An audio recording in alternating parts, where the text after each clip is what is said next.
Hello and welcome to Smibbs Skincare's first podcast on the title series Take Back Your Skin With. And today you're taking back your skin with myself, Joe. I'm the founder of Smibbs Skincare. And today we're going to look at going to talk about moreover the processes and the story that I went through when I had the condition that I started, that became kind of the inception for Smibbs Skincare, the journey we've gone on as a company with my co-founders Ed and Izzy, and where we want to go in the future. And I hope it makes for an interesting listen, and I hope you enjoy.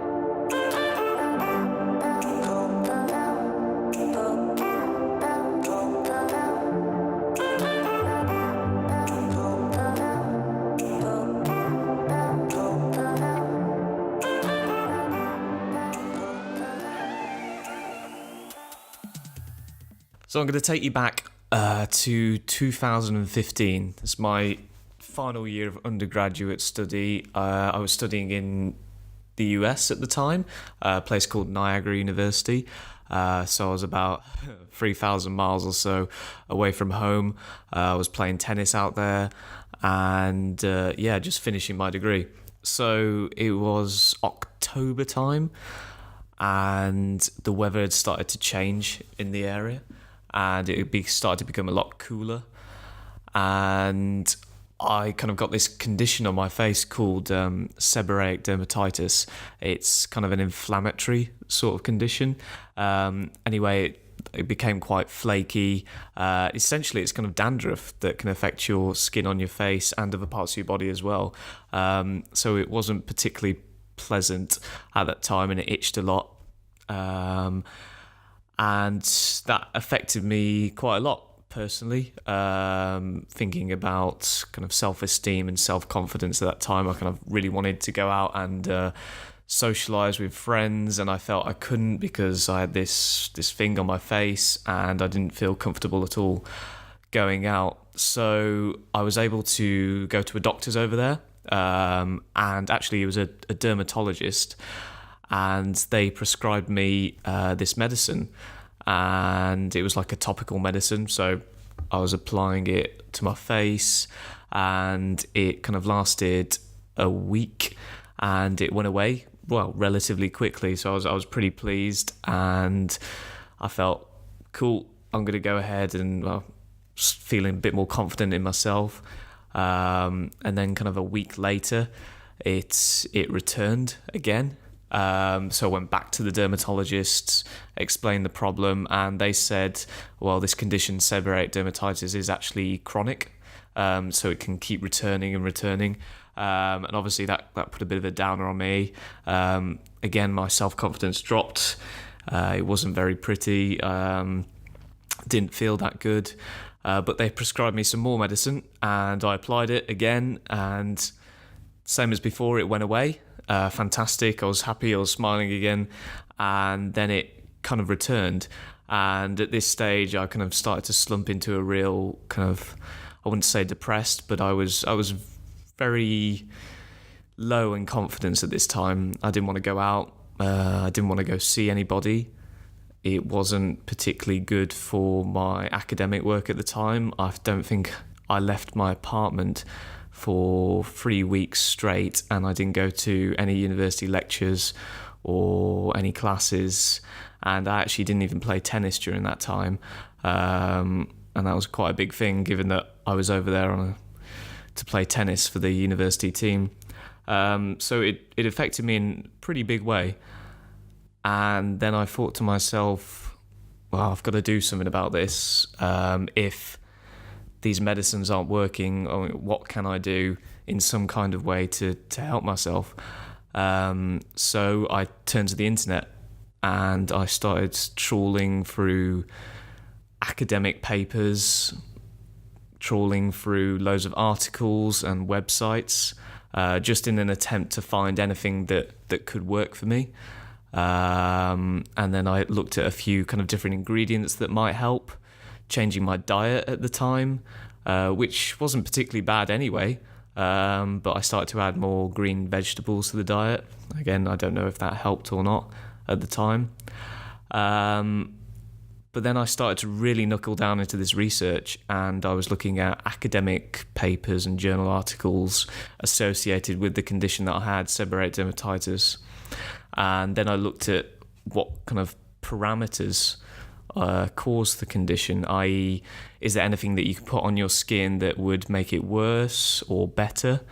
And there turned out to be some kind of chemical parameters, and I have to say at this point that I'm not a scientist, but when you read these scientific journals and articles, they're actually relatively straightforward because they put everything in a simple format for you.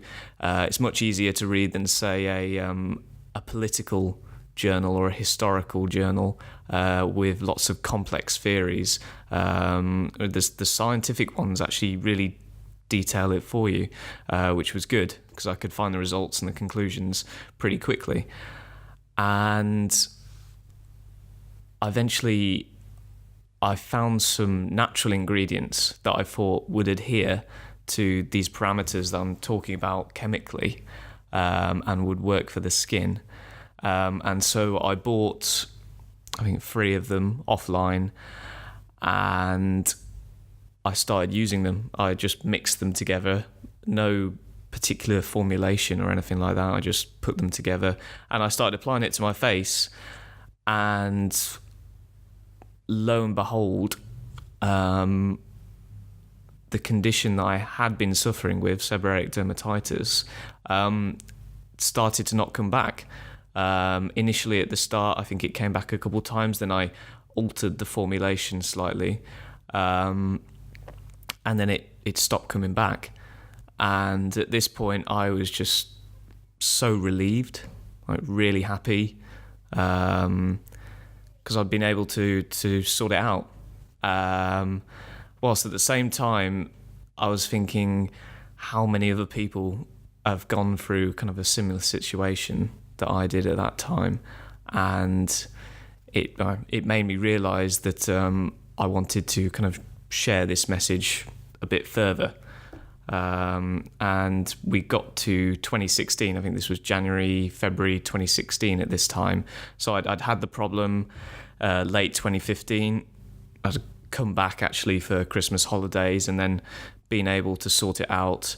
And then I went back to the States for my final semester over there, really confident and really happy again. And my self-esteem was all-time high, and it was fantastic. But you start to realise, I started to realise how much I'd gone through at that time.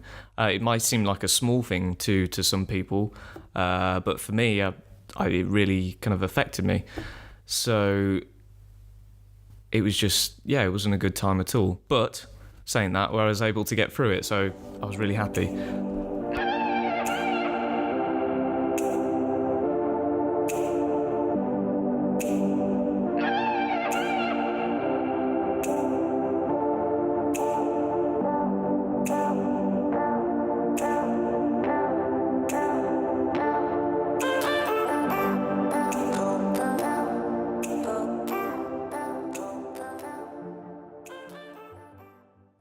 So it's 2016. I'm in my final semester, and I think it was probably the best semester I've ever had at university.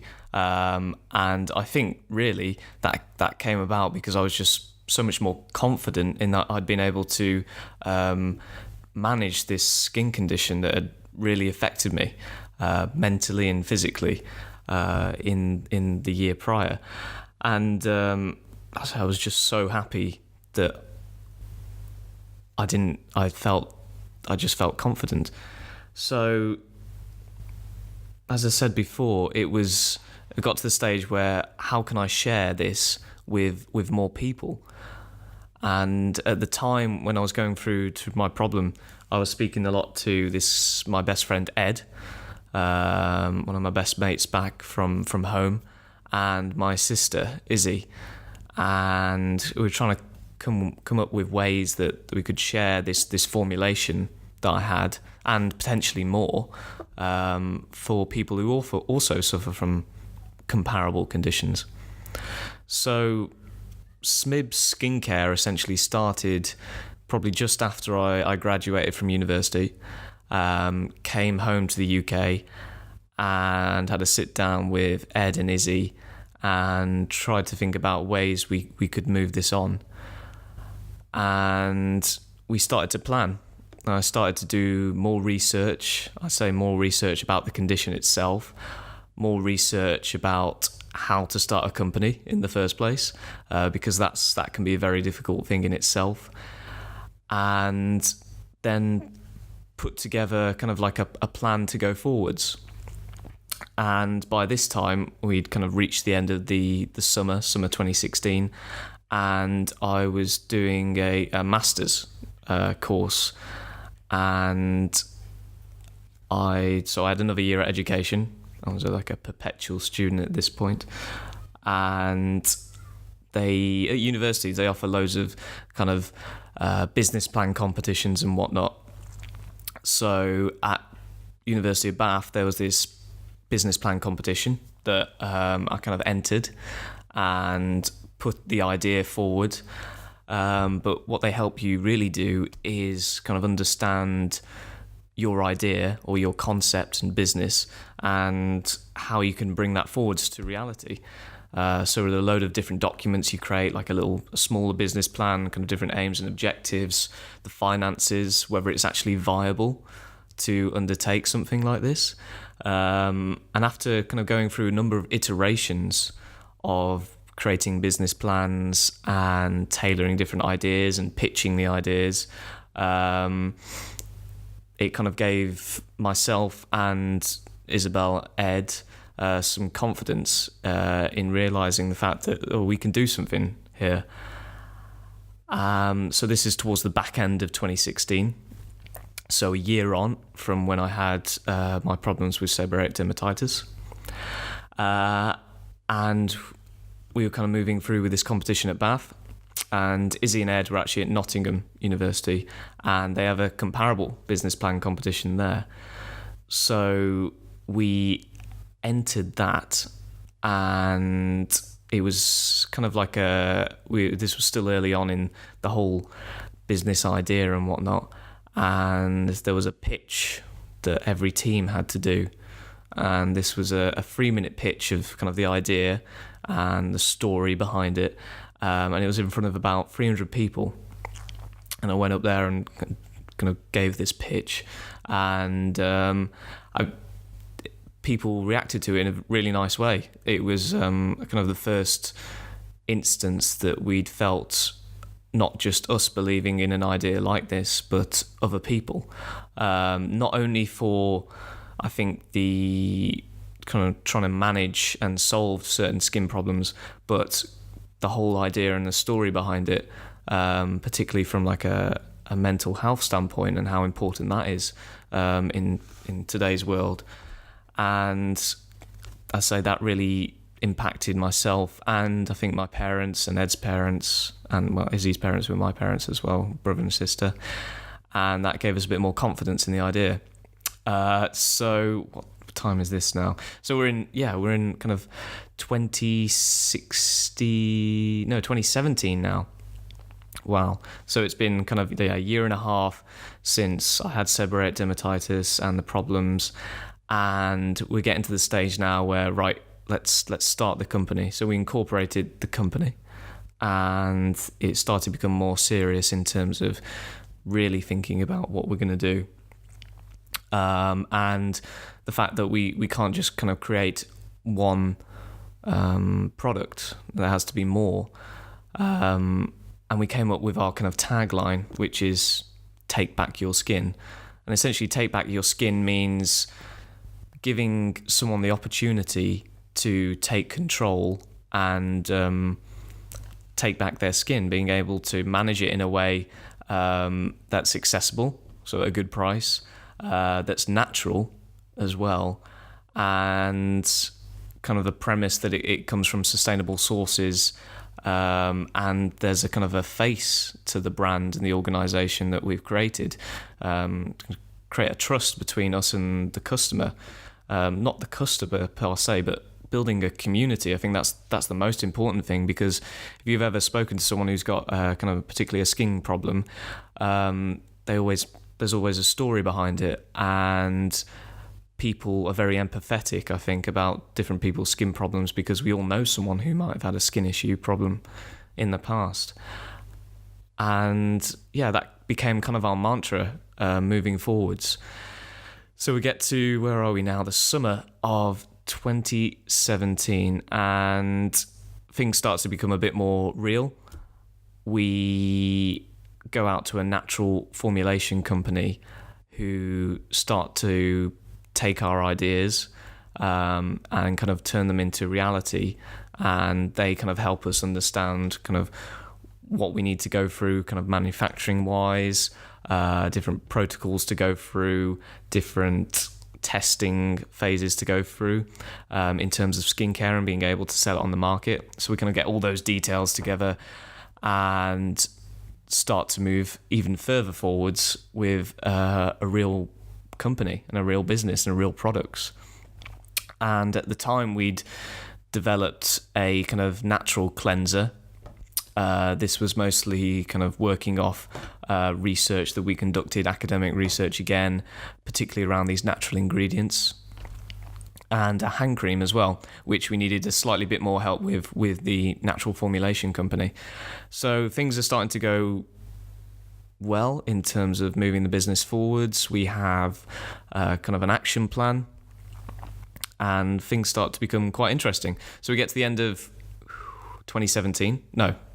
September 2017 sort of time, and we're almost ready to start kind of putting these into production in a way that we can give them to people to test out. So we're looking for friends and family, people with certain skin conditions, and we kind of take the business to the stage where we can do that, which for us was like amazing, and particularly for me was really cool, because I've been able to take this idea and formulation and different sorts of products that I was able to help myself with, and then share it with a few more people.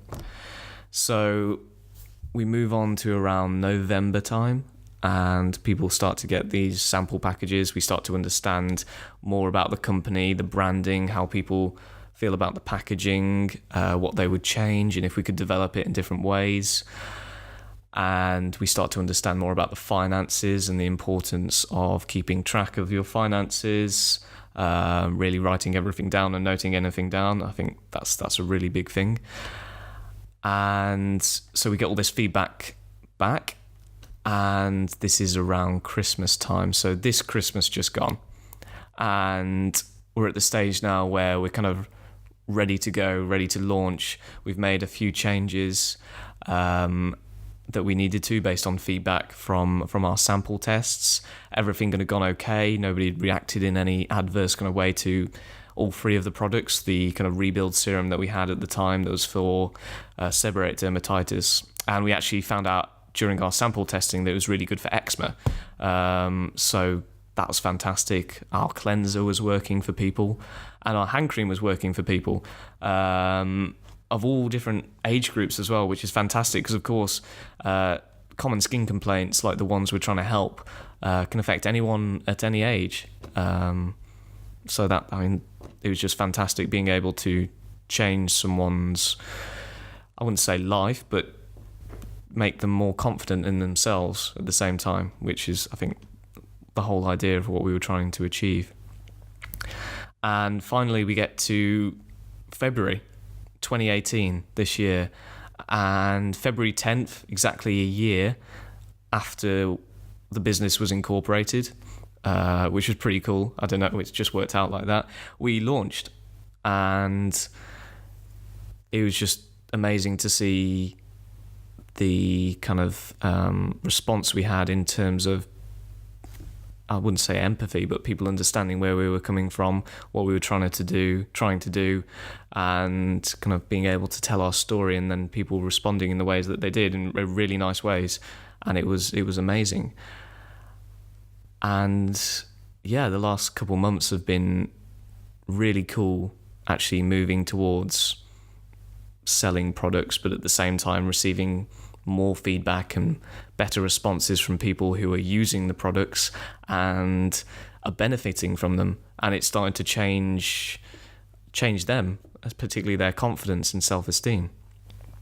So, I mean, that was just fantastic.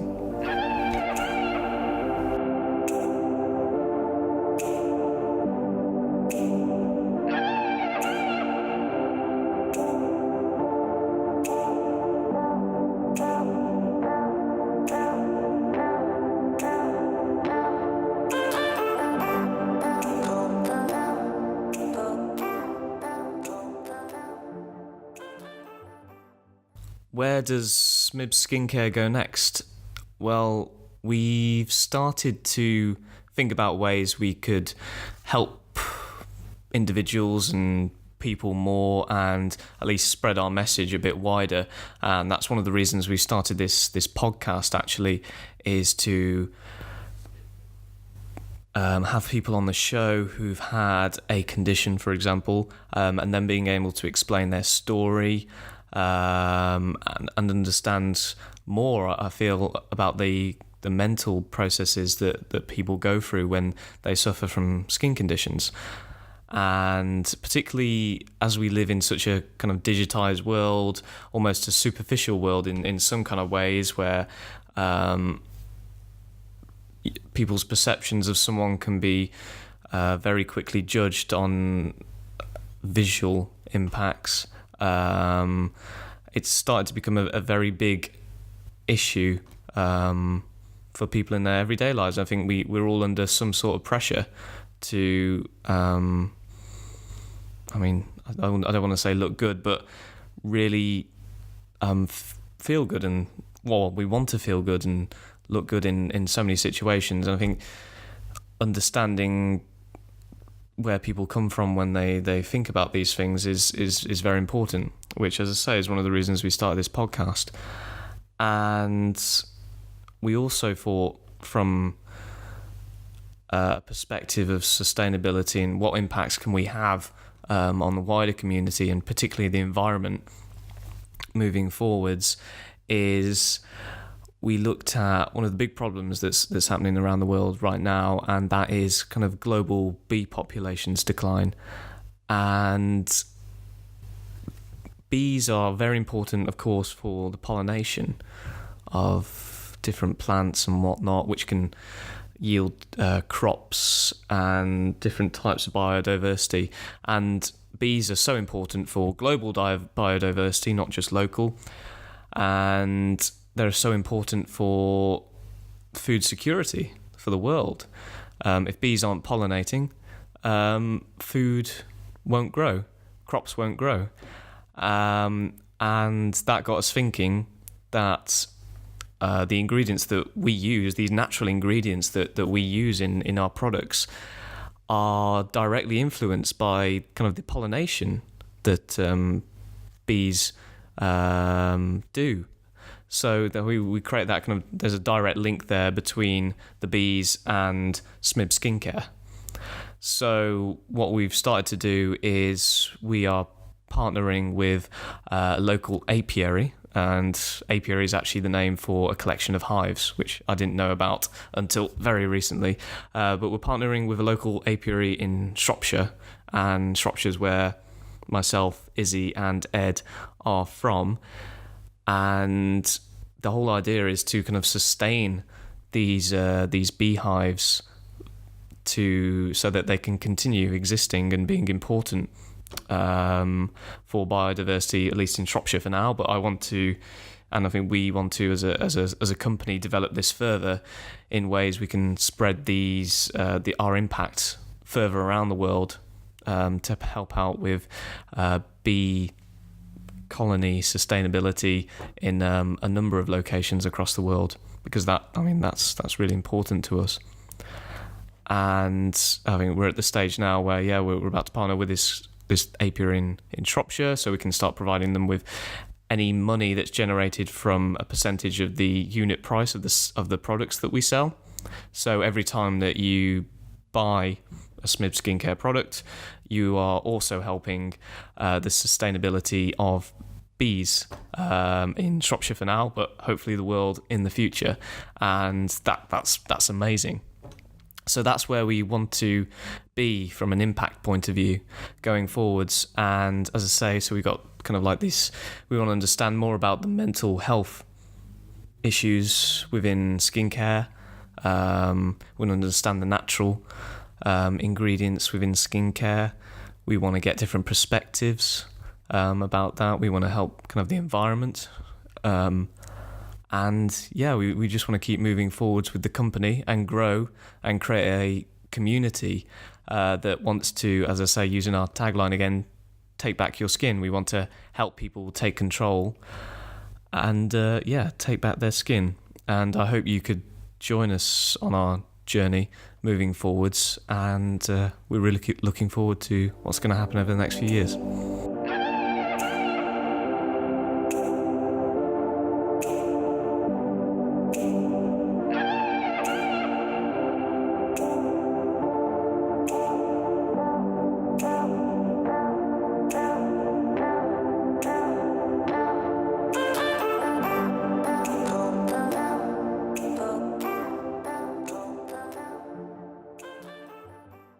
Well, I hope you enjoyed that brief look at kind of my story, how Smibbs Skincare was created and kind of the journey that we've gone through so far, and hope to go on at least moving forward in the next few years.